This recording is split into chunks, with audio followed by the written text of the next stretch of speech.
ছিলাম একটু আনন্দ ফুর্তি করার জন্য। এই যে দেখেন ২ বান্দা, আমি সোলো একটা ড্রোন উড়াচ্ছিলাম যে আমার কিছু ব্যক্তিগত মানে পার্সোনাল আর মানে হচ্ছে শট নিব। কিন্তু এই ২ জন জুতা হাতে নিয়ে হয়তো ওনার ওয়াইফ হবে অথবা ওনার গার্লফ্রেন্ড হবে। এখানে যদিও বা দেখা যাচ্ছে না কারো চেহারা।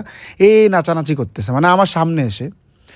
ড্রোনটা ছিল আমার ব্যাকগ্রাউন্ডে। আমি চাচ্ছিলাম যে আমি এর আগে কয়েকটা ছবি আপলোড দিয়েছিলাম একা, একা। মানে হচ্ছে পুরা ল্যান্ডস্কেপটা নিয়ে অথবা ভার্টিক্যালি, হরিজন্টালি কিছু ছবি তুলতেছিলাম আর শুট নিচ্ছিলাম। কিন্তু এই দুজন আমার সামনে এসে শুধু নাচানাচি করতেছে, টিকটক করতেছে। যাচ্ছেই না। স্বাভাবিক করতে হচ্ছে যারা একটু পুরোপুরি বিচ আর হচ্ছে কক্সবাজারটাকে উপভোগ করতে চায় তারা সাধারণত কী করে? তারা একটু কোলাহল মুক্ত জায়গা, একটু দূরে কোথাও যেতে চায়। নিউ মার্কেটে আর হচ্ছে ওই যে কী যেন বলে না? ওই যে গুলিস্তান এরিয়াটাকে এড়িয়ে চলার জন্য। এই যে দেখেন, এই টিকটক করে ওর হাসব্যান্ড ভিডিও করতেছে। এদের একটা প্রাইভেসি দরকার যে ড্রোনটা উঠতেছে, এরা আর ছবি উঠতেছে।